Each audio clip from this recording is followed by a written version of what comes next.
Good afternoon. I felt pretty good till Mike came to get me and gave me this amazing stat sheet. I was convinced that everything was going to be just fine, and we got all these all-star stats here that I had to read over on my way over here. Appreciate that, Mike.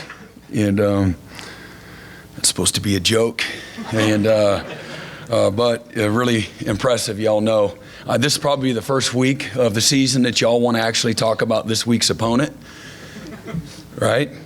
I would expect we've got a bunch of Texas questions, and but excited about where we're at right now.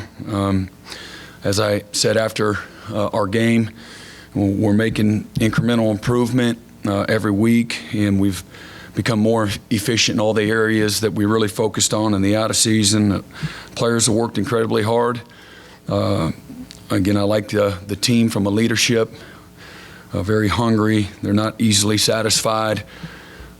They've got great humility, great self-awareness, and where we need to get better, which there's places in all three phases of our program that we've got to get better from a offensive, defensive, and special team standpoint. But relatively healthy, other than the players that we've already talked about the last couple of weeks that we've lost for the season. And going to be, again, a wonderful environment against a really talented, hot Texas team. Play, on paper and on film, they play their best when they're playing really good people. And that's Texas has always risen to the occasion and done so. But coming off a really good, strong game last week against Kansas, where they had almost 700 yards of offense, and really were unstoppable. And they've been outstanding in all the areas you peel it back, whether that's rush defense or pass defense or scoring defense or red zone defense. If that's offensively, how efficient that they've been. They've got, incredible weapons at the skill position. They lost some great backs last year, and they've obviously shown they've really recruited well. Brooks is one of a number of their backs that is running really, really well.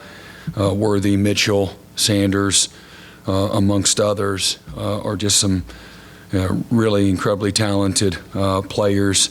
Ewers he's a true freshman last year, played pretty dang good, and is playing at a really high level.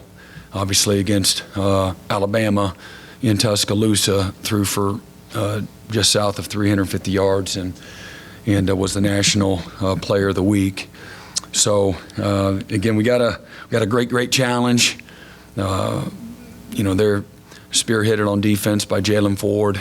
He's good of a linebacker that's out there in college football, and special teams have been really strong for them. But again, I like where we're at as well. I want to see where we're at. If you want to continue to improve and create change, we're certainly not where we want to be in any way, shape, or form. That doesn't mean that you're not thankful for your players and their coaches and the hard work that guys have put in and the success that we've had. You got to celebrate. Can't forget to celebrate successes along the way, but always keep the right perspective about what lies ahead and what your objectives and goals and hopes are. And so again, as we said a number of times, we've got a lot of work to do, but our guys have done a lot of things really well. Did want to mention Dylan, who's been outstanding this year. He's one of 6 FBS players since the start of the 96 seasons to complete at least 75% of his passes through the first 5 games of the season, while also throwing for 15 touchdowns with 2 or fewer interceptions. And he's done a great job. We've had 14 different players offensively that have caught touchdowns this year. So speaks to the depth that we're developing at a variety of the skill positions as well. And then again, something that we've done a great job of as a team is we've taken care of the football, and we've created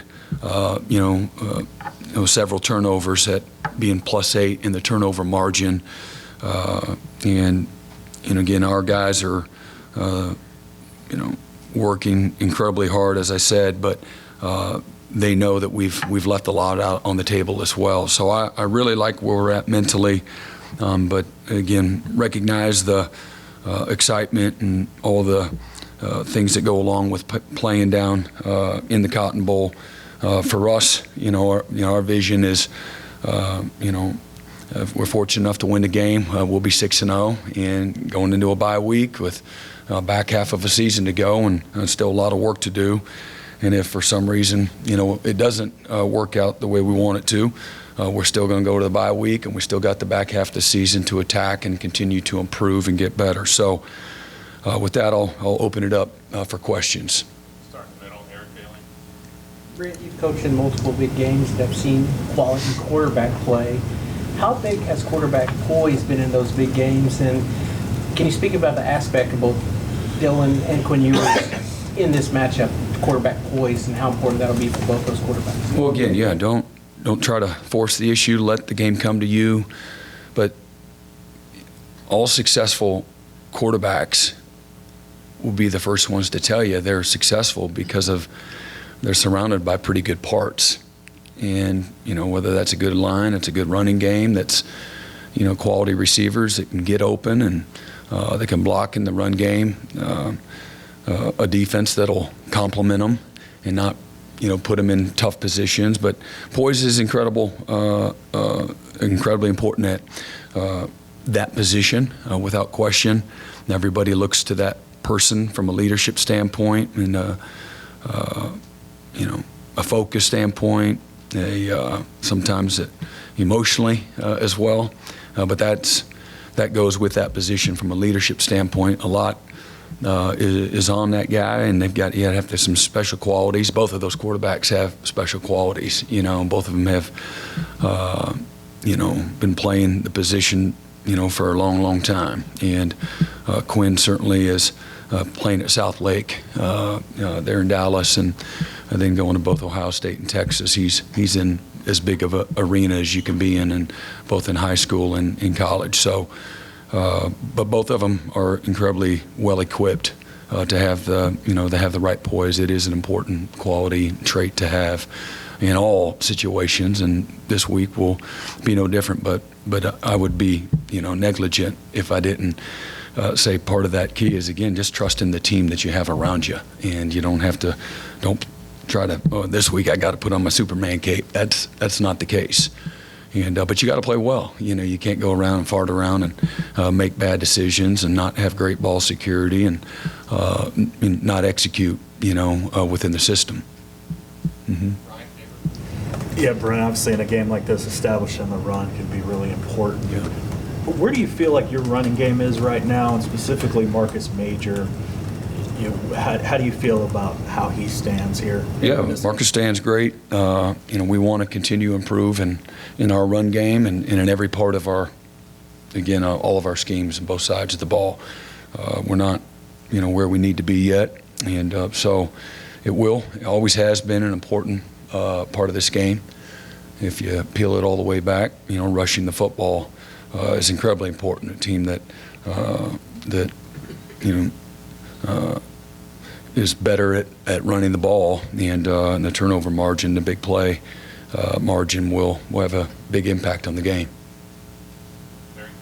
Yeah, Brent, this is historically a series of streaks. One team sort of gets command and wins for a pretty good chunk of years. How important is it to make sure they haven't started one? With the way they beat you last year, how important is it to quelch that momentum? I mean, I don't know if the momentum, usually you say the momentum a year ago shouldn't have anything to do with this year. We've got a much different team. Many of the players in our locker room weren't here, but there's certainly many that were.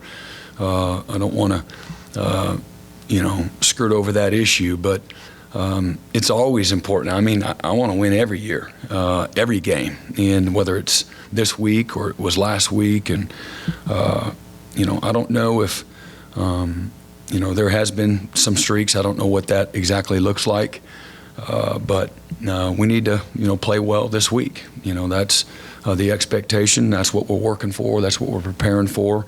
That's what our guys should expect if they have a great week of work, and again, we should be a confident football team going against another confident football team.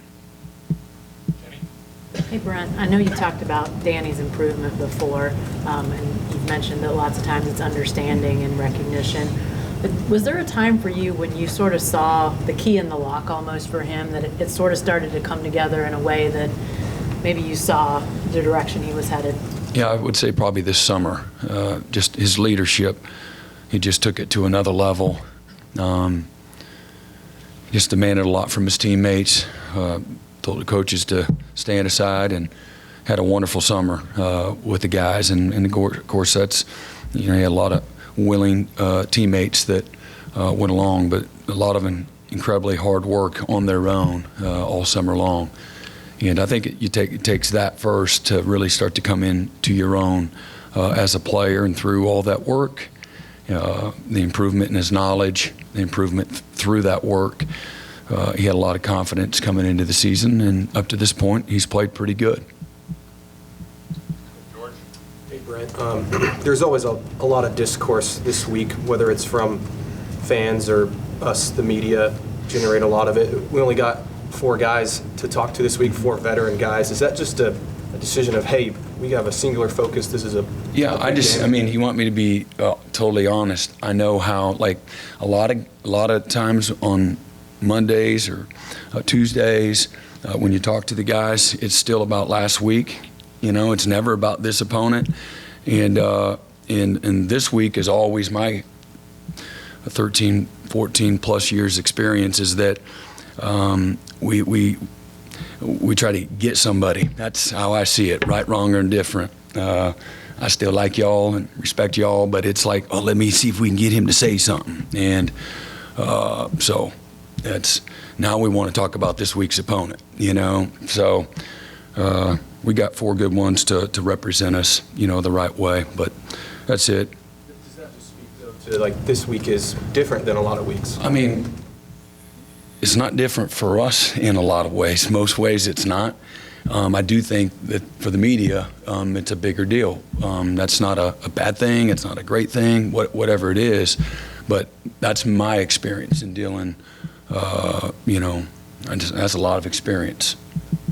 Mm-hmm. Brent, you mentioned Brooks and what he's been doing on the ground. Seems like he's really got it rolling the last 3 weeks especially. What have you seen from him that makes him so effective in the running game? Yeah, he's got a really good offensive line. They've got all 5 returning offensive linemen from a year ago, so very experienced. They're physical, well coached, know what they're doing. And then he's got strength, power, patience. He's got great pace. He plays really well behind his pads, and runs with confidence. Brent, your defense has been bolstered by a group of young players at every level of your defense that you're playing. What kind of impact are they having? And if you could take kind of a deep dive schematically what Texas does on offense that makes them so efficient, because they've been so good this year, could you talk about both those things, please? Yeah. Again, offensively, Coach Sarkisian does a wonderful job in his presentation and putting guys in position to be successful. He's had tremendous success for a long time, scheming, and offensively does a wonderful job, and got excellent players and knows how to get them the football. And it's both running and throwing, not just one or the other. What was your first question? You have all these young players that are playing, whether it's P.J. Thomas, whether it's your backers that get into the game, or Mason Thomas and Peyton Bowen's playing so much. What kind of impact is that having on your defense? Yeah, they're all hungry. It's many of the frontline guys. If it's Deshaun McCullough or it's Jaron Kanik, the guys that you just named. We got several first-year players. Some of them are a lot of them are young in their age, or maybe it's their first year as a transfer. But they're hungry, they're driven, they really feed off each other. We've got tremendous chemistry, respect. Guys are willing to take ownership of their own work, and both the good and the bad. And so that makes learning and teaching, getting better, improving a lot easier when guys get out of their own way. But they're a competitive group of guys, some highly talented guys that have humility. They're really competitive. They're willing to work for what, their opportunities. And again, we have an opportunity for exponential growth as a result. Mm-hmm. Brent, from the outside looking in, I think the thinking going into the season on the wide receivers was a lot of potential, but not so much proven track record behind Jaleel and Drake. That's fair. Yeah. But as guys started to compete in fall camp and separate themselves, when did you start to recognize what you guys had, and what were those distinguishing factors with that group? Well, stay healthy, and another year of, we had several freshmen, just young guys that they were just freshmen, whether it's Freeman or it's, Gibson or it's Anderson, those guys in particular. Certainly we got Petaway, that's a freshman now. And then, again, we've had a couple of transfers. JJ hasn't played. He just got cleared. And Andrell just got here, in the summertime. So there's a lot that you just didn't know. Probably leaving out somebody. And but LV was, a second year here. And then you had two guys with Drake and, Jaleel that had proven, but we didn't have a proving starting group. We certainly didn't have proven depth. And the improvement was very incremental. And then you got to get into games, to me, to prove that you've made the improvement in all the right areas, if that's blocking, if that's making competitive plays. Fall camp, we started making, several competitive plays, more so than what we had as a group. And again, the season, has given guys the opportunity, and they've responded. But Emmett's done a great job. They've all done a great job at working at their craft, spending a lot of extra time together, with the quarterbacks. And again, a year ago, just didn't. We weren't able to have. Several of the guys are just freshmen out of high school, and it just took a little while from a maturation standpoint. Yeah, Brent, Jacob Lacey is the only first-year player to be named a captain for this week. What does that say about him, and how pleased have you been with the production at the Texas Longhorns? Yeah, a lot of times they may not show up in the stat sheet, but they're spilling the ball to somebody else or getting, we had the most knockdowns we had all year last week, and a lot of guys with several knockbacks. Jacob has, remember, he had missed since late May, and he's just kind of getting into his groove, if you will, when it comes to, the speed of the game, the fundamentals, pad level, playing quick and efficient. And he's a really, really hard-working guy, super positive, easy to coach, brings out the best in guys around him. And so he's, earned this opportunity. Brent, this weekend will be the first time since 2011 both teams are undefeated going into the game. That last time you guys won pretty handily. The defense had 3 touchdowns. Just maybe what do you remember about that 2011 game, and when both teams have a lot on the line like this weekend, how do you keep the team, poised and make sure they stay focused? Well, as we know, this game is always really important regardless if you're both undefeated or not. I remember Coach Harsin was the offensive coordinator, and we had a good team that year. We played really well that day. I think they maybe returned a kick for a touchdown. Is that right, in that game? So I remember I was mad about that. I say mad. All in the right perspective, but we had scored 3 defensive touchdowns, and I remember that. And it was, beautiful day. Coach, Texas has done a real good job of recruiting, as you have, but along the offensive and defensive fronts, it seems they are a little bit ahead. I'm wondering how you compare the two front, just in the physical nature and the impact of the game. Can you address that? Well, again, I think that goes without saying, and Texas has recruited well for a long time. They've done a great job from a development standpoint, both lines of the scrimmage. I like where our guys are at, and our guys have, we've recruited well as well, and I feel like that our guys have made the improvement that we'd like, and we still want more, just like I'm sure they do. But it again should be a good matchup, both sides of the football. And I think if you want to win this game, I think you got to win the lines of scrimmage. You certainly can't lose the line of scrimmage. If it's a push and then some other part of the game that you're better in. But I think that's going to be a critical part of this game, no doubt about it. I'll take you back to the 2011 game Jesse referenced, Brent. The first turnover you forced that day, you called a blitz off the edge with Colvin and Nelson, corner in at linebacker. Worked out perfect. Forced their first turnover. Sort of set the tone for what was a really good day for your defense. The camera cut to you, and you were as excited about the play as your guys. I'm going to use that to ask whether this is a pride game for coaches as much as it is players. Yeah, I'll just be honest. This may not be the answer that you're looking for, but every week your pride is at stake, and I don't say pride as an ego, just pride in everyone's work together.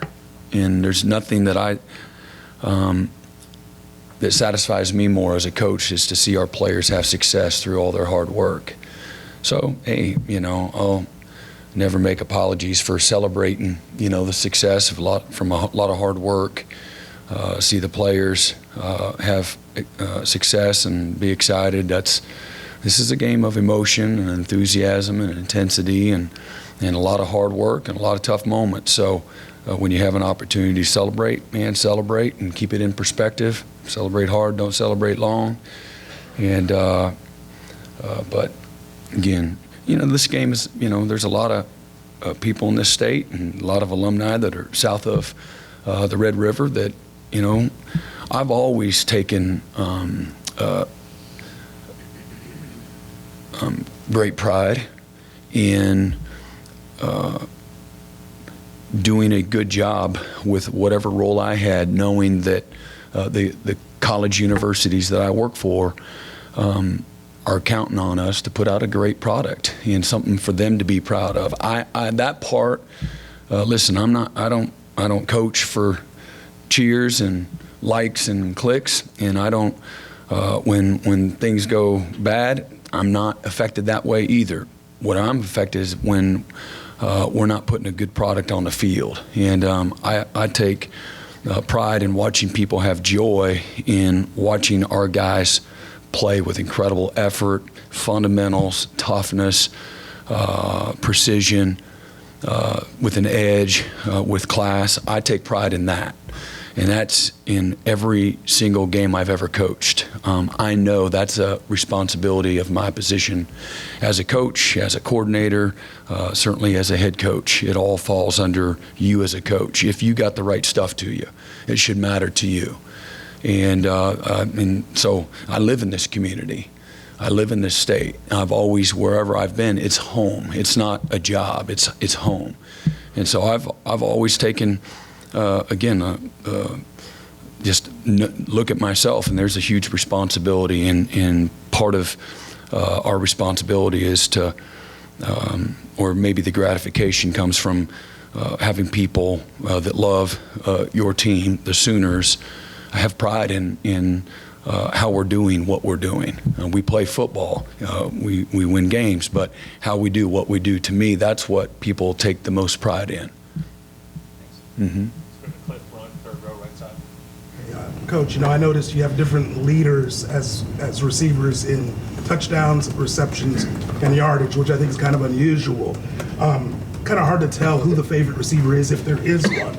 Is that more of a scheme, game plan type thing, or is that more of just Dylan having command out there? I think that's. I think it's probably a little bit of both, but I think it's a credit to all the players getting open, and then I think Dylan having the poise to go through his reads and take advantage of where the openings are, if you will, and but I think all of it together, this great chemistry, great understanding by everybody involved, then everybody gets an opportunity to have some success.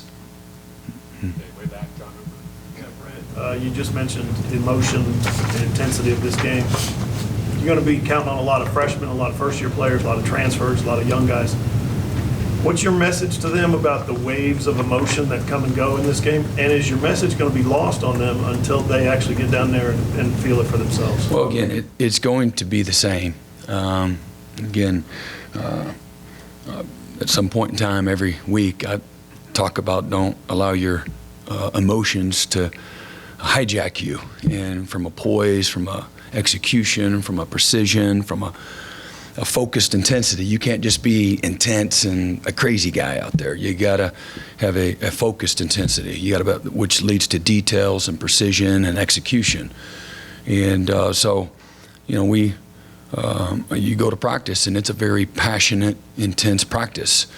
And I want our guys to feel a sense, some semblance of a game day. And the accountability that goes with it too, so that by game day, again, you're not losing your mind. I'm not naive. I know what an environment can do, and but we're talking and trying to nurture that year round, and not to allow external factors to be a part of the game. Hey man, it should be a privilege to be in these moments where there's pressure and there's high expectations, but don't allow that emotion to hijack you and keep you from doing what you need to do do your one of 11 on one of those three parts of the game. All right, John Shin. Yeah, Brent, kind of piggybacking off what Uwe asked.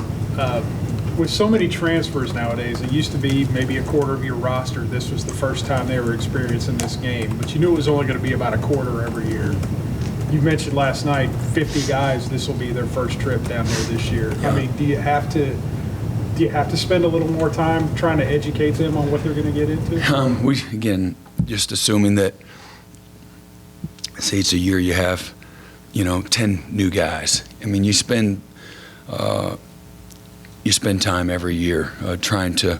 When we were going to Jack Trice Stadium a year ago, we spent time. All right, here's what's going to be like. You're trying to when you're not in familiar territory, they have an expectation now here at home. So I think every coach in America will try to create some level of comfort, ahead of time. All right, here's what we can expect. This is what's going to look like. Again, until you're in all those different environments, nothing. Is going to be adequate enough. But you only have so much time in a week. Still, same size field and all those things. Still comes down to a game of doing and execution, and nobody in the stadium is going to play. And so again, you just hopefully through several months of nurturing maturity and mindset and focus and the things that it takes to win, hopefully those things will become second nature. But a lot of these games, this game in particular, my experience has been that there comes a few crucial moments. There's some games that it wasn't competitive for the other side of the ball early on, but many of the games, it comes down to a critical. We were doing the radio show last night talking about the Superman play, and we had, I believe that was the play before we had our field goal kicker had punted the ball, and they inadvertently tried to recover it there and kept it out of the end zone and fumbled the ball around there, and now they're backed up 7-3 with not much time, pinned inside their own 5-yard line, and so now you got a conservative approach, and we played good defense, and now it's time to throw the ball, and they expose themselves in a really tough part of the field, and next it's 14-3. And so those types of miscues, if you will, have been a big part of a lot of these games. And so having poise under pressure will be a big part of it this Saturday. And there'll be some of those pivotal moments and or plays that'll be a big part from a momentum swing or a kind of seal the deal, if you will. Hey, Brennan's obviously a guy who's been on the other sideline of this thing. Just how important was it to get him acclimated last week? And Who? Brendan Thompson? Yeah. Just how important was it to get him acclimated last week? And, you know, you mentioned not getting sidetracked by emotions. Just what are you looking for out of him in a game where there is an extra element for him? Yeah, just try to take away the burden of expectations. Again, you're one of 16 guys in a position group, and you get on the field. You're one of 11. Do your job. Do it well. Do it with toughness and precision and detail. No more, no less. And so you just try to get him to play with the right mindset. Someone who said that the reason why I wanted to come here, a big reason was that he felt like this fit who he was more, the culture here. Obviously, don't want you to compare it to Texas, but just when you were talking to his family, to him, just what made you feel like he was going to be the right fit for what you guys do represent here? Well, we had a lot of coaches that had relationships with him and his family through the recruiting process. I knew of him coming out of high school, but talked to him and his mom, for 5 minutes, and immediately they're amazing people, and they would fit in any environment really well. Just great people. He's got a humble, hardworking mindset, incredibly talented, and he's been a great teammate. He's done everything we've asked him to do. Was a little snake bit with being a hamstring injury, but got great speed, very explosive, and he's nowhere close to what we feel like he can be when it's all said and done. Mm-hmm. Brent, you mentioned being ready for the pivotal moments. Your kicking game, seems like Zach and Josh have had some ups and downs. Do you feel good about where that stands going into this game? Yeah, I mean, again, I look at it comparatively speaking. I think the sum of our parts in the kicking game has been really good, and so a good offense helps the punter, right? A bad offense doesn't help the punter. A bad defense doesn't help the kicking game, and so I think our kicking game has been really solid through the first 4 games and 5 games, and have a chance, if we improve in some other areas, not having anything to do with Zach or Josh, we could be outstanding. And again, they've been really good. And like every other position on our team, there's room for improvement. And they'll be the first ones to admit that. But they've done a good job, and we're going to need them. They'll be a big part of this game without question. I know ahead of fall camp, and then again after the Iowa State game, you mentioned in the middle eight and just the need for the team to improve their head into this season. How do you kind of emphasize that in the offseason, and what does that process look like? Yeah, it's just being focused, not getting satisfied within the game, understand being in the moment from a detail standpoint, an efficiency standpoint, understand what's at stake, creating momentum going into halftime, creating momentum coming out of halftime. There's statistical information that'll validate all of that, but you get into rhythm on either side of the ball. If you're lined up against that, that's a hard thing sometimes to stop. It's a real thing in sports, and so to me, more than anything else, it's a mindset and it's a focus. Being present in those moments. Now, both coaches and players. Coaches are not immune to having a crappy series. Of play calling. God, I put them in a bad call. Man, I got us in a bad start. That's a very again, that's a obvious thing, but so everybody's got to have a real focus to them, and all hands on deck mindset. Hey, Coach, when you look at Texas receivers core, like such as Mitchell and Worthy, what kind of skill sets are they bringing into this game? And, how are you planning on going after that pretty much in this game? Well, I'm still trying to figure that out. If he's got any ideas, let me know. They're really good. They're super fast. They're big, great hands. They play with great effort. I see great teammates. If they're not getting the ball, they're blocking, cracking, celebrating their teammates' success. I look at all that. I like to try to get to know an opponent. Feel like connected, so I can do a good job of when we're in our moments in the meeting room or on the practice field. I can adequately portray what our guys are getting ready to face. But these guys are home run hitters, man. They're the real deal. Excellent players. They're going to play the game a long time. And our guys are excited about the challenge. It's going to be a real challenge. And but I got to challenge our guys if we want to, because our guys know we haven't played fully to our capability. And if you want to get there, then you got to have challenge to create the change that you want. And so you need the challenge, and to see where we're at and get exposed, and where we got to go to work at. But these guys are really, really good, and they're well coached. Time for three more on the left side, Over here, Brent. Obviously, the quarterback play is always big in a game like this. When people look at yours, they kind of think passing the football, but the last couple of games, he's ripped off some pretty good runs, and people probably don't think of him that way. Just kind of talk about the challenge of dealing with that, along with the receivers and the running back and everything else they have on offense. Yeah, they're, again, incredibly efficient. They're in the RPO world, like everybody in college football, and they're really good at all the spots. So it's hard for you to all right, let's take these guys away and let's make them count on this. You have several games. Let's cut the head off the snake. Whatever they got all kinds of them. Everywhere. It's not coach speak. They're really good and talented, and there's not an area that we don't have to play well. We need to play well everywhere. You're not going to just luck up and win a game like this. Sometimes certain places you can be much better and overcome some mistakes. These guys will punish you for the smallest mistakes. And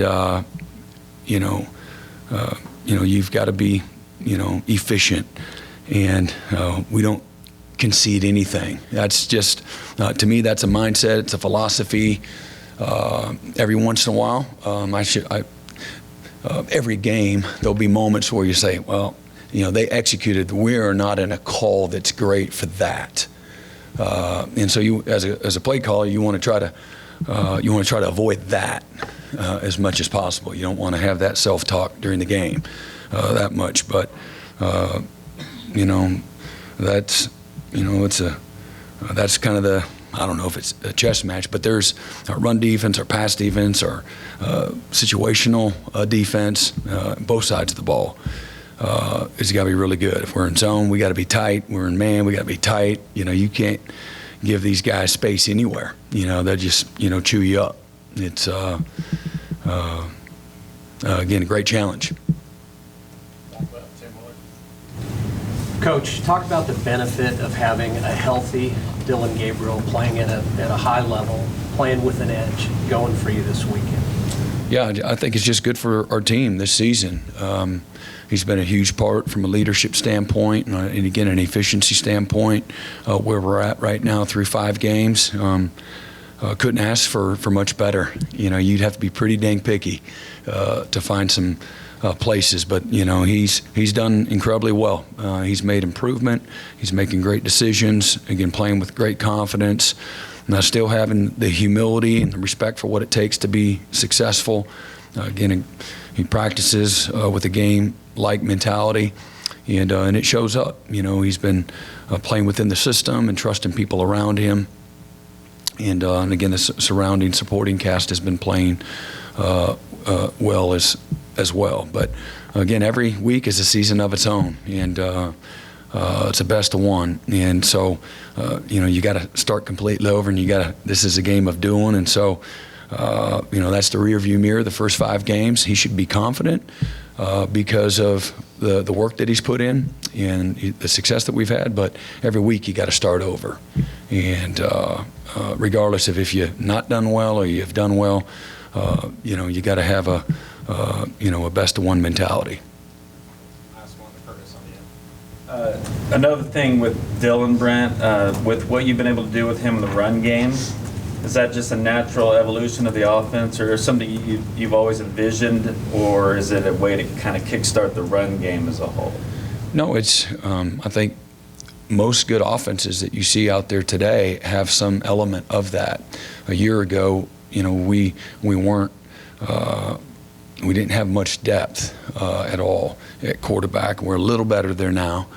And so I think every team that had issues maybe with the depth at quarterback would stay away from it as much as possible. And as you get a little more, it's just to have it as an element, when you need it and you feel like it can put you in a good position to be successful, more than willing to do it. Defenses will be the first one to tell you, that design quarterback run with somebody that can also throw the ball it's a tough challenge. And, he's got good enough instincts to be, to hurt you that way. And again, he's done a nice job, using his legs to improvise, and he does a good job of keeping his eyes down the field as well to, throw guys open. All right, y'all have a good one.